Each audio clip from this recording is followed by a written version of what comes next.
Assalamualaikum warahmatullahi wabarakatuh. Perkenalkan, saya Nurse Arlis Yunita Victoria, Magister Keperawatan, dosen dari Prodi S1 Keperawatan Stikes Logorjo Semarang. Pada kesempatan ini, izinkan saya untuk menyampaikan pernyataan diri dosen dalam unjuk kerja Tridharma Perguruan Tinggi atau yang sering disebut dengan PDD UKT-PT dalam bidang pengajaran. Salah satu mata kuliah yang saya ampu adalah Keperawatan Medikal Bedah 3 atau sering disebut dengan KMB 3. Mata kuliah ini merupakan mata kuliah wajib pada mahasiswa keperawatan semester 5. Bobot SKS dalam mata kuliah ini adalah sebesar 3 SKS yang terbagi atas 2 SKS teori dan 1 SKS praktikum. Sebelum mengikuti perkuliahan ini, mahasiswa harus dinyatakan lulus pada mata kuliah KMB 1 dan KMB 2. Pada kuliah KMB 3, mahasiswa akan belajar tentang pemenuhan kebutuhan klien dewasa dengan gangguan muskuloskeletal, integumen, persepsi sensori, dan persyarafan. Capaian pembelajaran lulusan pada mata kuliah ini terdiri di atas 4 aspek, yaitu sikap, pengetahuan, keterampilan umum, dan keterampilan khusus. Sementara itu, CPMK pada mata kuliah ini antara lain adalah melakukan simulasi asuhan keperawatan, melakukan simulasi pendidikan kesehatan, mengintegrasikan hasil-hasil penelitian ke dalam asuhan keperawatan, melakukan simulasi pengelolaan asuhan keperawatan, melaksanakan fungsi advokasi, serta mendemonstrasikan intervensi keperawatan pada kasus dengan gangguan sistem muskuloskeletal, integumen, persepsi sensori, dan persyarafan pada klien dewasa. Dari CPMK yang sudah saya sebutkan tadi, diturunkan menjadi 9 sub CPMK, di mana salah satunya adalah mahasiswa mampu mendemonstrasikan intervensi keperawatan pada kasus dengan gangguan sistem muskuloskeletal, integumen, persepsi sensori, dan sistem persyarafan. Dalam melaksanakan pembelajaran, saya menggunakan metode DIA atau yang sering disebut dengan Delivery, Interaction, dan Assessment. Delivery, di mana saya menyampaikan materi kepada mahasiswa. Pada perkuliahan teori, saya menggunakan pendekatan ceramah, diskusi, dan tanya jawab. Sementara pada pembelajaran praktikum, saya menggunakan pendekatan simulasi. Selanjutnya adalah interaction, merupakan kegiatan di mana saya membuka diskusi dan tanya jawab dengan mahasiswa. Yang terakhir adalah assessment, merupakan kegiatan di mana saya memberikan kuis, memberikan penugasan, maupun meminta mahasiswa untuk redemonstrasi keterampilan pada pembelajaran praktikum. Stikes Logorjo Semarang menggunakan Learning Management System atau LMS dalam proses pembelajarannya. Mahasiswa dapat mengisi daftar hadir, mengunduh materi, mengumpulkan tugas, serta mengakses link Zoom pada pembelajaran daring. Sementara dosen bertugas untuk membuka absensi, mengunggah materi, dan memberikan penilaian penugasan kepada mahasiswa melalui LMS tadi. Saat ini Stikes Logorjo Semarang sedang menerapkan pembelajaran online maupun offline. Pada mata kuliah KMB 3 ini, evaluasi dilakukan melalui beberapa penilaian sebagai berikut. Untuk penilaian kognitif, dilakukan melalui ujian CBT dengan bobot 40%.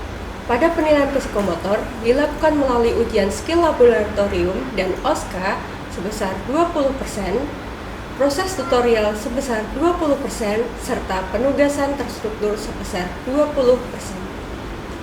Demikian yang saya dapat jelaskan terkait dengan mata kuliah Keperawatan Medikal Bedah 3. Berikut ini akan kita saksikan bersama video pembelajaran praktikum atau skill laboratorium pada salah satu pertemuan praktikum pada mata kuliah Keperawatan Medikal Bedah 3. Selamat menyaksikan.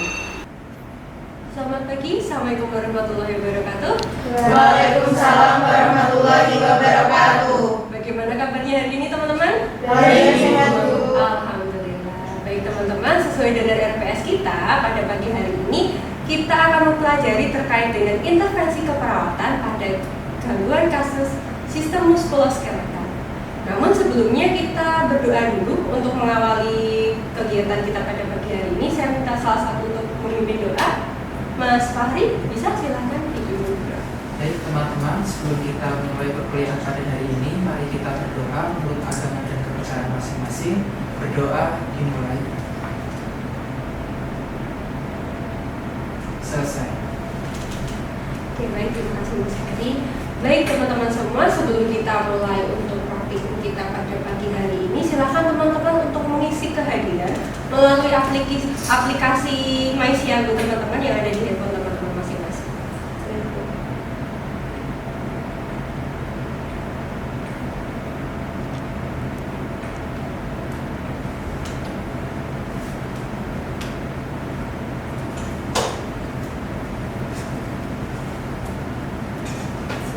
Sudah semuanya mengisi? Sudah, Bu. Baik, kalau sudah mengisi, baik. Sekarang handphonenya bisa dimasukkan kembali. Baik ya teman-teman semua, sesuai kontrak dari Bu Aris bahwa pada pagi hari ini kita akan mempelajari terkait dengan intervensi keperawatan pada kasus gangguan sistem muskuloskeletal. Ya, sebelumnya teman-teman apakah sudah membaca di rumah? Sudah, Bu. Baik, apakah teman-teman di sini membawa buku panduan atau buku Bawa, modul? Bu. Bawa, baik. Silakan dibuka buku modulnya pada halaman 36.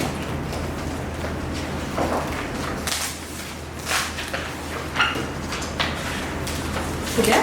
Semua? Baik. Baik teman-teman, Bu Aris punya kasus ya. Sebelum kita mengawali untuk belajar tindakan keperawatan tadi ya, Bu Aris punya kasus. Apakah ada yang bisa membantu Bu Aris untuk membaca soal? Saya, Silakan Mbak Tutut, bisa dibaca soalnya. baik sebelumnya saya izin untuk membacakan kasusnya. Seorang pasien dibawa ke UGD oleh penolong karena mengalami kecelakaan lalu lintas. Menurut penolong, pasien terjatuh dan tertimpa motornya pada saat kecelakaan. Pasien mengeluh kesakitan saat menggerakkan kaki kanannya. Hasil pengkajian, didapatkan adanya luka terbuka pada kaki kanan, nyeri saat digerakkan, hematoma, krepitasi positif. Apakah yang harus dilakukan perawat? Ya, baik Mbak Tutut, terima kasih ya. Bagaimana teman-teman semua sudah memahami kasus yang tadi dibacakan oleh Mbak Tutut? Sudah, Bu. Baik, kalau misalkan teman-teman sudah memahami kasusnya, apakah di sini teman-teman ada usulan untuk intervensi keperawatan yang akan diberikan? Saya Bu, Baik, silakan Mbak Sepita. untuk intervensinya yaitu bisa dilakukan pemasangan bidai Bu. Bagaimana dengan yang lain? Setuju. Baik, apakah kita akan belajar terkait hal tersebut? Nah, benar sekali. Jadi, pada pagi hari ini kita akan belajar terkait dengan pemasangan bidai pada kasus fraktur atau patah tulang. Ya. Oke, teman-teman tahu dulu belum pemasangan bidai itu apa? Sudah tahu. Sudah tahu ya. Baik, coba Bu Aris akan ulas ya.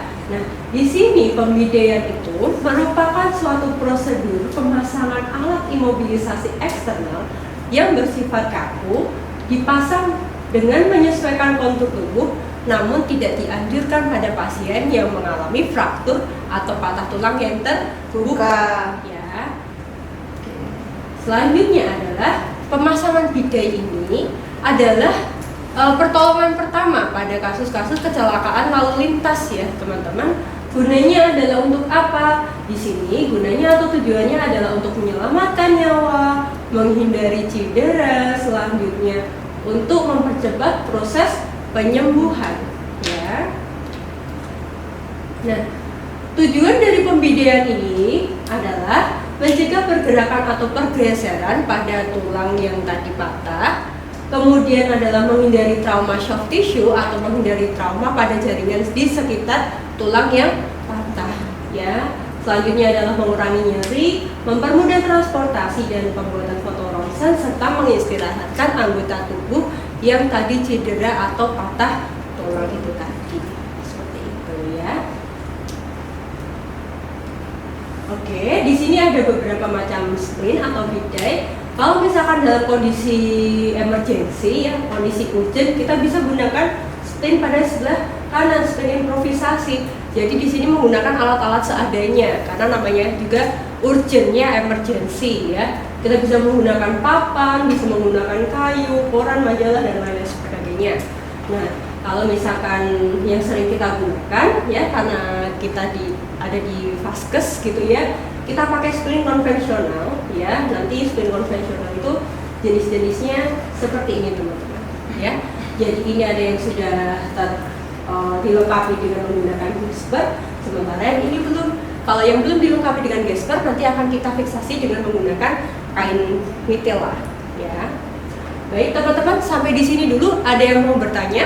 Ibu, saya izin bertanya. Silakan Mbak Ica. Ibu tadi kan sudah membahas tentang pembahasan pembidayaan. Nah, saya izin bertanya seperti apa sih prinsip pembidayaan itu?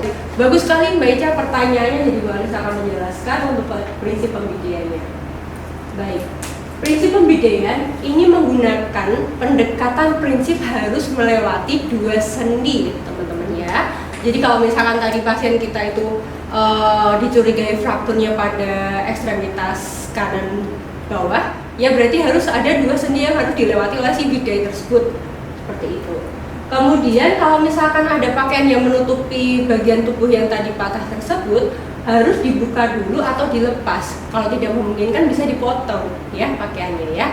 Selanjutnya adalah periksa dan catat ada atau tidaknya gangguan vaskularisasi atau gangguan neurologis ya. Selanjutnya adalah kalau misalkan ada luka terbuka, silakan ditutup dengan kasa steril.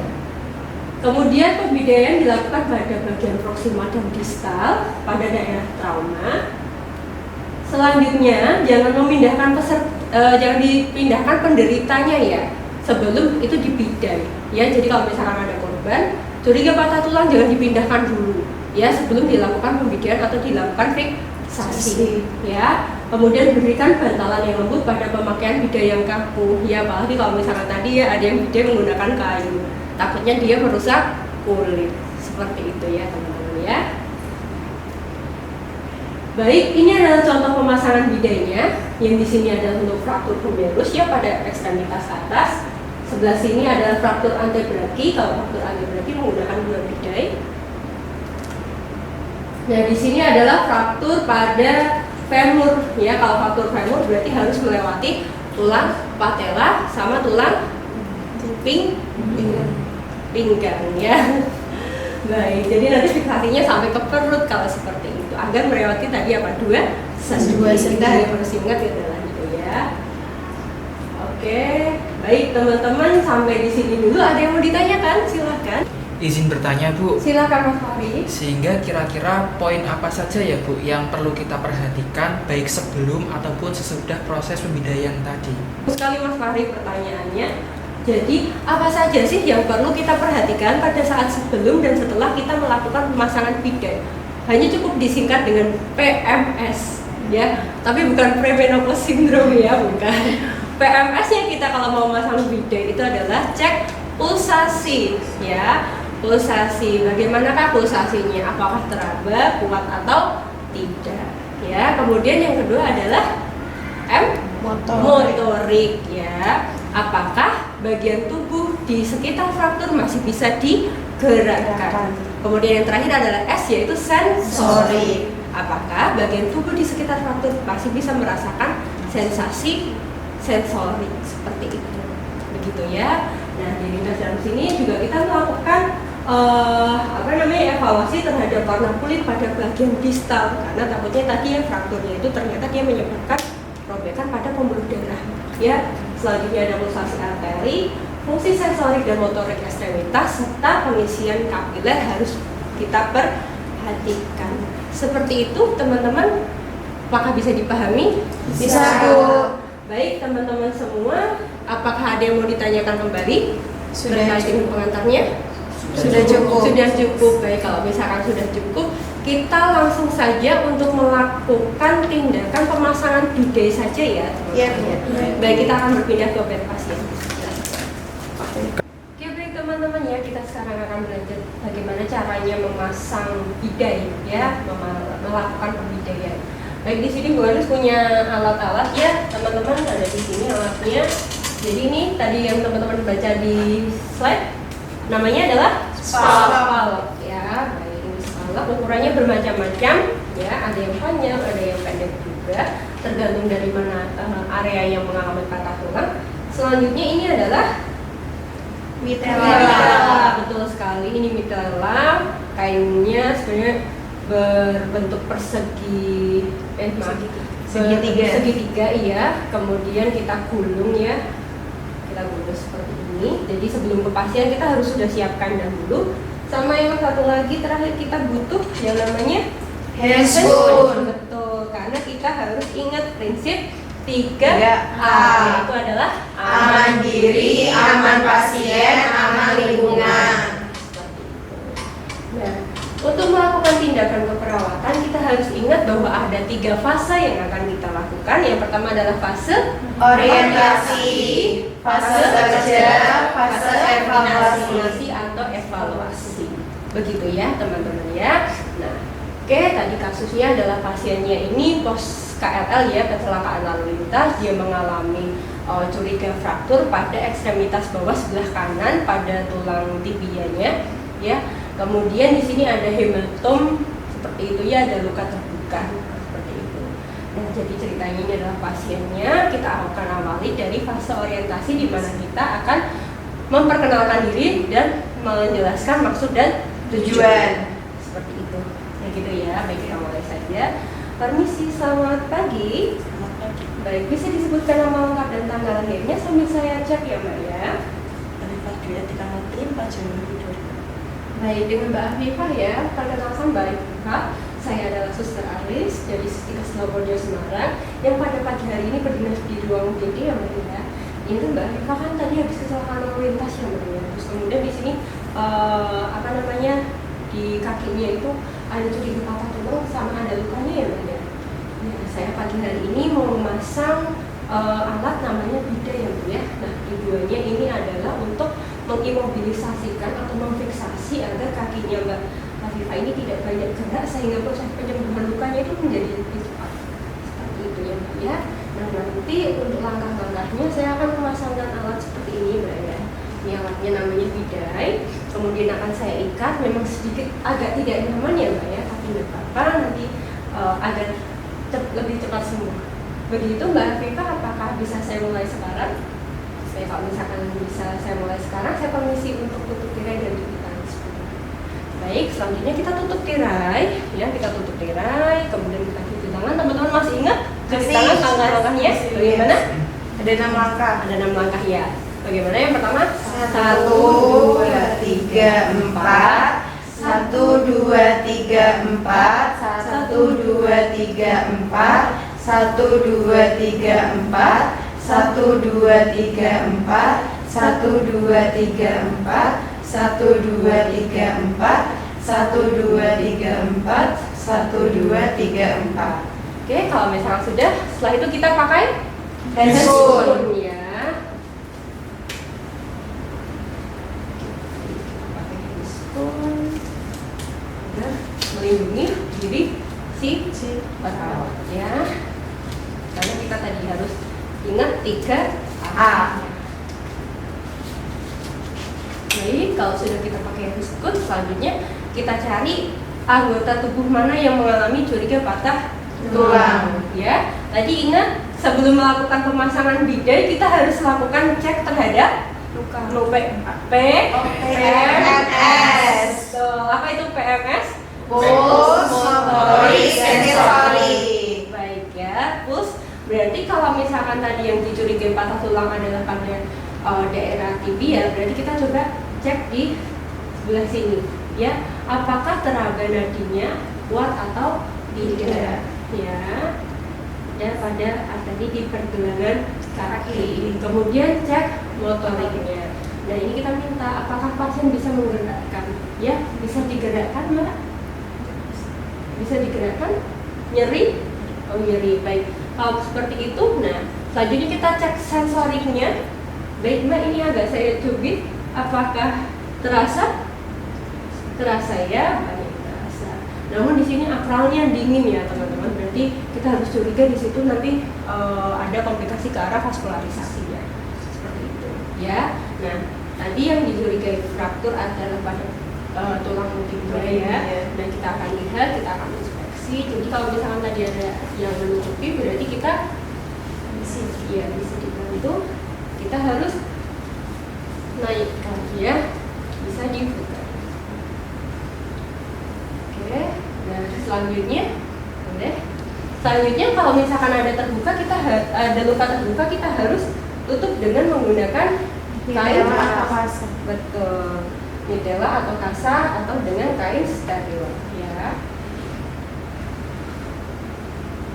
Nah, Baik, saya boleh minta tolong untuk diangkatkan lagi. Nah, apalagi kalau misalkan ada luka terbuka ya, ada perdarahannya, kita harus lakukan balut tekanannya. Ini kita tarik.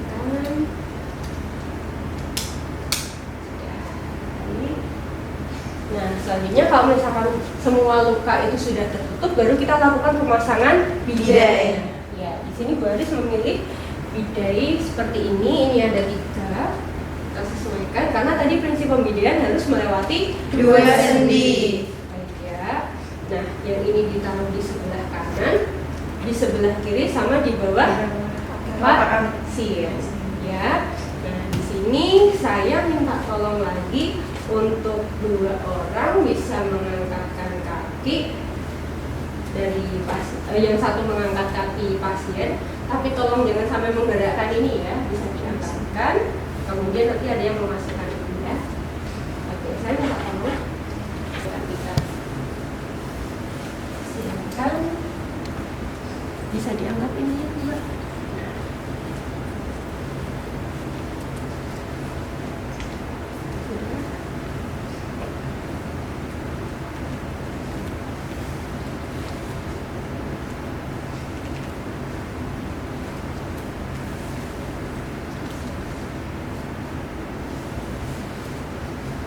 Ya, jadi kita butuh ada 4 mitela. Baik, boleh ditaruh? Ya, ditaruh pelan-pelan. Selanjutnya, mitela sebelah sini dipasang harus sejajar dengan mitela yang ada di bawah, ya. Oke, harus sejajar. Boleh minta tolong dipegang? Ya. Yang satu sebelah sini. Nah, jadi memang untuk pemasangan bidai itu harus dilakukan lebih dari 1 orang ya, seperti itu. Nah, selanjutnya akan kita tali.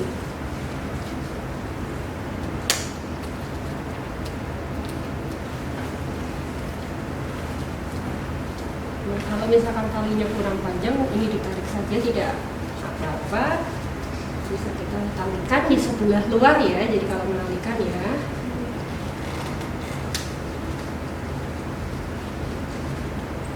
Nah, ini kita talikan, kita buat simpul, namun jangan simpul mati, karena nanti akan kita cek apakah ini terlalu kencang atau tidak ya.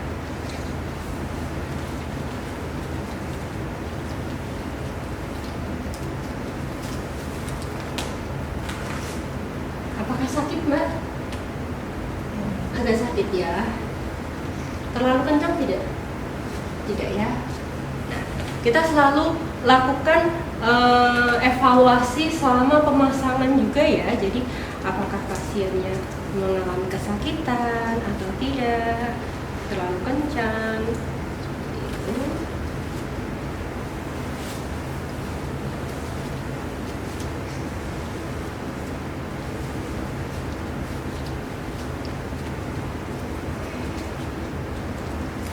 Ini kita talikan di sebelah sini.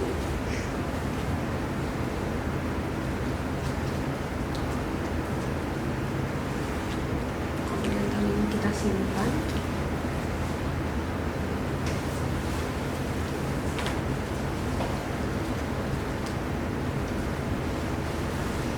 Ya, kayaknya kurang panjang ini.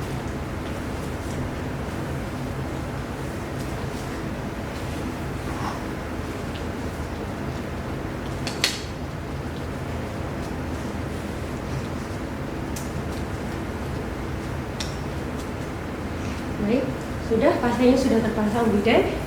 Ingat tadi sebelum dan sesudah kita harus melakukan cek WMS. Jadi kita cek lagi. Mbak Afifah bisakah ini ya? Baik, nadinya teraba kuat. Kemudian bisa digerakkan Mbak kakinya? Ya, masih bisa. Apakah ini terasa? Saya coba. Ya, terasa baik ya. Jadi sudah oke ya, PMS-nya sudah tercek, pulsasinya masih teraba kuat, motoriknya dia masih bisa bergerak, dan sensoriknya dia masih bisa merasakan seperti itu. Ya, selanjutnya akan kita lanjutkan ke fase evaluasi atau terminasi. Ya, oke, kita lepas dulu, lalu kita lanjutkan. Baik, Mbak Elvita, bagaimana Mbak setelah saya pasang bidai, apa yang dirasakan sekarang Mbak? Lebih nyaman. Lebih nyaman ya Mbak ya, kalau dibuat gerak-gerak udah nggak nyeri lagi ya? Ya baik Mbak, baik Mbak Elvita, kalau misalkan seperti itu sambil menunggu nanti dokternya untuk memeriksa, Mbak Elvita silakan istirahat dulu. Nanti kalau butuh apa-apa silakan mencetak bel saja, saya atau perawat yang lain akan datang untuk membantu Mbak Elvita ya Mbak ya. Baik Mbak Elvita, selamat istirahat, saya kembali, permisi Mbak. Oke, kemudian buka tirai, kita cuci tangan lagi. Nah, selanjutnya teman-teman untuk mendokumentasi, apakah yang harus kita dokumentasi? Yang pertama, tadi dari respon subjektif pasien mengatakan bahwa apa? Sudah, ya nyerinya berkurang ya, nyerinya sudah berkurang. Jangan lupa ketika pasien mengatakan nyeri, kita harus cek BPRST ya. Terus kemudian DO-nya apa? Data objektifnya tadi terpasang bidai pada ekstremitas kanan bawah pada tulang tibia ya. Kemudian jangan lupa tadi kita ngecek PMS. Nah, ya, berarti pulsnya terbapak kuat, motorik positif dan sensorik positif. Seperti itu teman-teman, apakah ada yang mau ditanyakan atau disampaikan? Cukup, sudah paham? Baik, kalau misalkan sudah paham, silakan teman-teman nanti berlatih sendiri, nanti akan kita evaluasi bersama-sama.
Oke, baik teman-teman, itu tadi ya kita sudah praktik memasang bidai ya pada pasien yang mengalami patah tulang.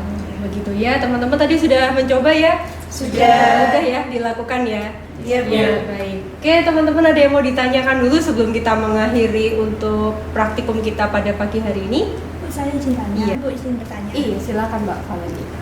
Mau tanya apakah cara pemasangan bidai di bagian ekstremitas bawah dan yang di atas itu berbeda, Bu? Oke, baik. Terima kasih ya Mbak Valentina atas pertanyaannya. Kak, Oh iya, ya jadi pemasangan bidai itu pada ekstremitas atas maupun ekstremitas bawah. Kalau prinsipnya itu sama, cuman ukuran dari bidainya dan cara gaya pemasangannya itu yang berbeda. Kalau pada ekstremitas atas biasanya kita hanya pakai 2 bidai saja di atas dan di bawah. Selanjutnya kita akan lakukan tumpuan dengan digunakan gendong ya, agar tidak banyak bergerak gitu ya. Jadi ada double fiksasi dengan menggunakan bidai sama digendong itu tadi. Gitu Mbak Valentina dan teman-teman ya. Iya. Oke, apakah sudah paham semua? Paham, Bu. Oke, baik, kalau misalkan teman-teman sudah paham, baik, mungkin saya akhiri untuk pertemuan praktikum kita pada pagi hari ini. Tadi kita mengawali dengan berdoa, kita akhiri juga dengan berdoa. Semoga apa yang kita laksanakan tadi dapat bermanfaat untuk kita semua. Ya, Mas Fahri bisa dipimpin berdoa lagi ya. Oke teman-teman, sebelum kita mengakhiri perkuliahan pada hari ini, mari kita berdoa menurut agama dan kepercayaan masing-masing. Berdoa dimulai. Selesai.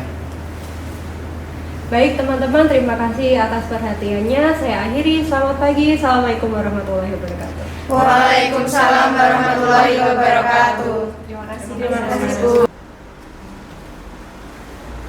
Bapak Ibu sekalian, demikianlah video pembelajaran dari saya. Terima kasih atas perhatiannya. Semoga bermanfaat.